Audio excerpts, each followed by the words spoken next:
Olá pessoal, tudo bom com vocês? Aqui é o professor Gabriel Zayed, do canal do Estuda Mais, e vamos começar aqui a resolução de mais uma questão de química. Mas antes, não esqueça de se inscrever aqui no canal e de deixar um like no vídeo, caso você goste desse conteúdo.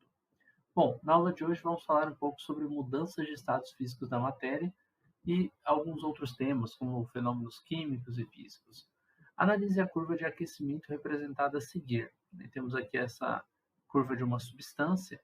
Explique o que ocorre com o comportamento das partículas em nível submicroscópico conforme a temperatura aumenta.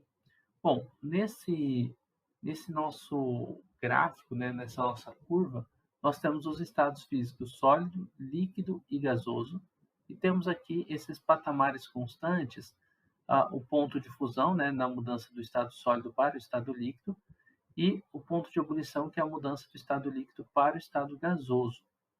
O que acontece? Quando a gente está no estado sólido, as partículas elas estão todas bem próximas umas das outras. E elas têm pouca energia cinética, né, energia de movimento ali, e elas têm uma grande proximidade, grandes interações intermoleculares entre elas. Então, ó, isso aqui é o estado sólido. Quando aumentamos a temperatura, ocorre o processo chamado de fusão, que é a mudança do estado físico sólido para o estado físico, ou estado de agregação, né, sólido para o estado de agregação líquido. E as partículas do líquido, de maneira geral, elas possuem uma distância um pouquinho maior entre elas. Então, elas têm maior energia cinética nessas partículas.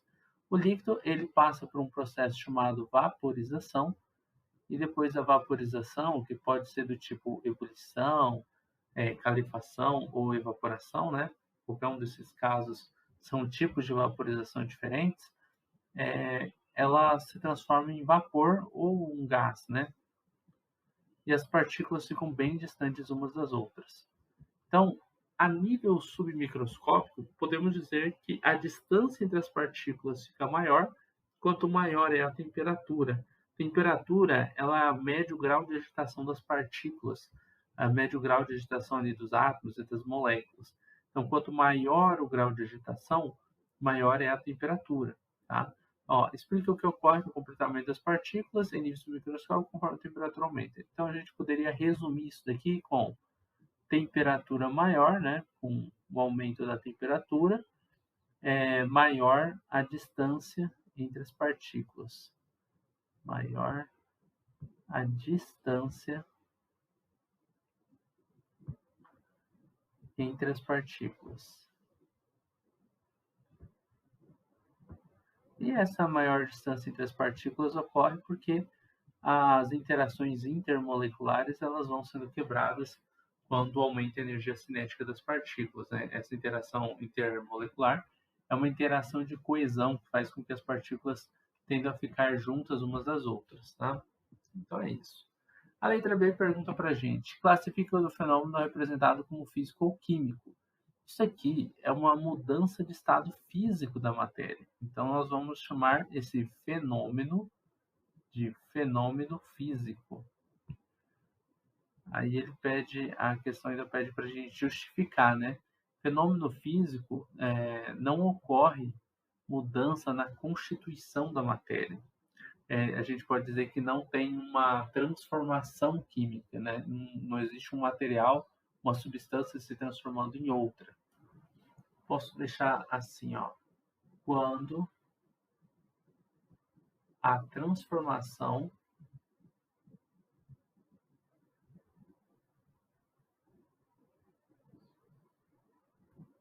ela não implica na mudança da composição da matéria. Não implica na mudança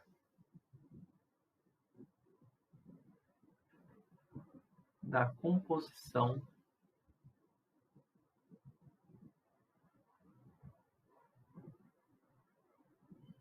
da matéria. Se fosse um fenômeno químico, eu só tiraria esse não daqui, tá? é quando a transformação implica na mudança da composição da matéria. Seria basicamente isso, tá? Então, nesse caso, a gente não tem a formação de novos compostos químicos. Nesse caso, temos um fenômeno físico. Essa transformação é classificada como endotérmica ou exotérmica.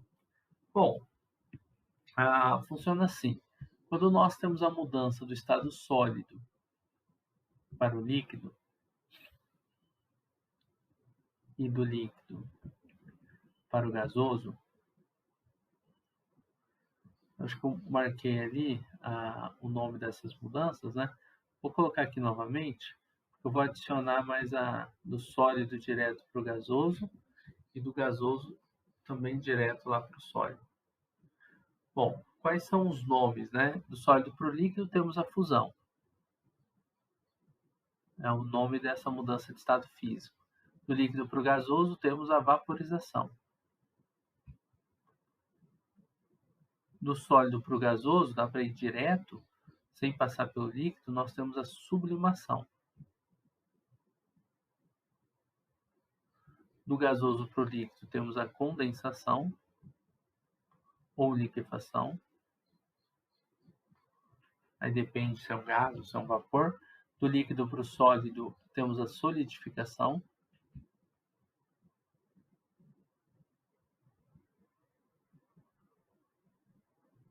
E do gás para o sólido nós temos a sublimação inversa ou ressublimação.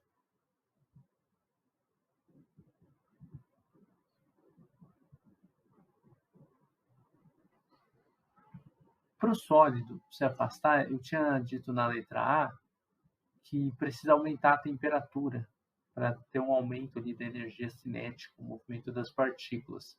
Esse aumento da temperatura significa que a substância que é sólida, ela vai absorver essa temperatura. Então, ela é endotérmica.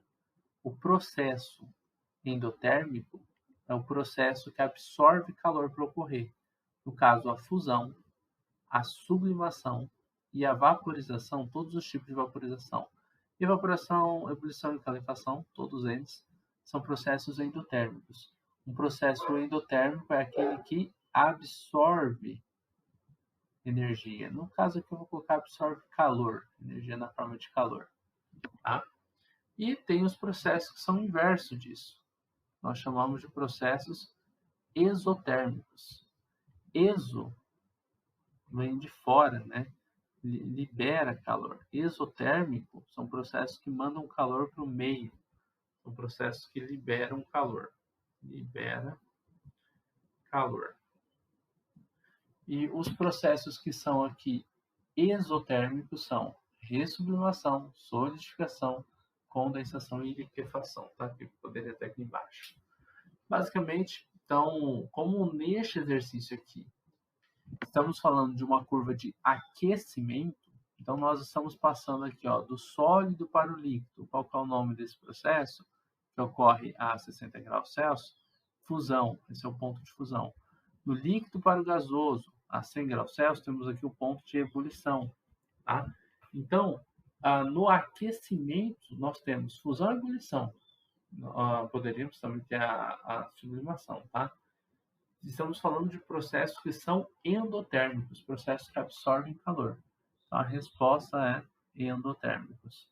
A explicação está aí na térmicos, nesse processo que eu escrevi aqui, tá? Isso aqui. Bom, basicamente é isso. Terminamos a resolução deste exercício de química. Espero que vocês tenham gostado da resolução e compreendido passo a passo. Se você gostou do vídeo, não esqueça de deixar um like aqui e de se inscrever no canal do Estuda Mais para receber mais aulas assim como essa. Caso você queira participar dos nossos cursos que são preparatórios para Enem, vestibulares e também concursos militares, na descrição do vídeo você encontra os links dos nossos cursos, tá bom? Tem também aqui na descrição contato para aulas particulares de Química comigo, caso você tenha interesse. Desejo bons estudos e até uma próxima aula.